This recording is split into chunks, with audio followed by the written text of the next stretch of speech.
ఆందోళన నియోజకవర్గం టేక్మాల్ మండల పరిధిలోని దన్నూరా వివిధ గ్రామాలు గత వారం రోజులుగా ఎడతెరిపి లేకుండా కురుస్తున్న వర్షాలకు పొంగిపొర్లుతున్న వాగులు వంకలు పంట పొలాలను చెరువు కుంటలుగా తలవేస్తున్న వరద నీరు టేక్మాల్ నుండి జోగిపేట వరకు రాకపోకలకు అంతరాయం ఎటువైపు చూసినా పొంగిపొర్లుతున్న వరద నీరు భయాందోళన వరద నీరు పారి రోడ్లు సైతం ఎక్కడికక్కడ పగిలిపోయాయి.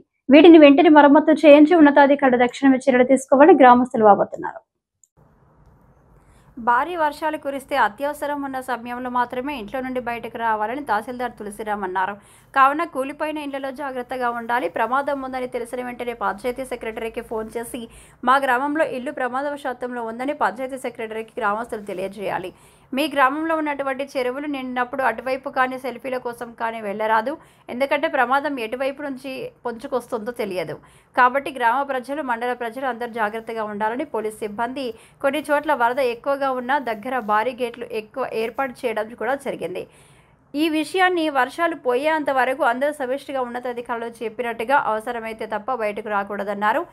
దన్నూర గ్రామం ప్రజలు బసవన్న చెరువు నుండి రోడ్డుపై నుండి నీరు పొంగిపోవడంతో భయాందోళనకు గురవుతున్నారు. కావున దిగువన ఉన్న మంజీర నది నిండుకుండలా ప్రవహించడంతో ఆ గ్రామస్తులు రాత్రి సమయంలో భయాందోళనకు గురవుతున్నారు. పైన చూస్తే బసవన్న చెరువు నిండుగా ఉన్నది, కింద వైపు చూస్తే మంజీర నది ప్రవహిస్తుంది. ఈ గ్రామ ప్రజలు నిత్యావసరాల కోసం టేక్మాల్ మండలానికి వస్తూ ఉంటారు.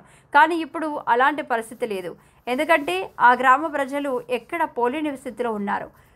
దన్నూర గ్రామానికి వెళ్ళాలంటే బోడ్మెట్పల్లి మీదుగా సాగర్ మీదుగా దన్నూరామానికి రావాలి. ఇప్పుడు కాస్త వర్షం తగ్గడంతో ప్రజలకు ఊపిరి పీల్చుకున్నట్టయింది. దన్నూరం బసవన చెరువుకు 4 కుంటల నుండి వరద నీరు ప్రవహించడంతో బసవన చెరువు నిండుకుండలా మారింది.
అర్థం కదా అంటున్నా బయట తింటావా తినవా అన్నం తినవా ఎట్లా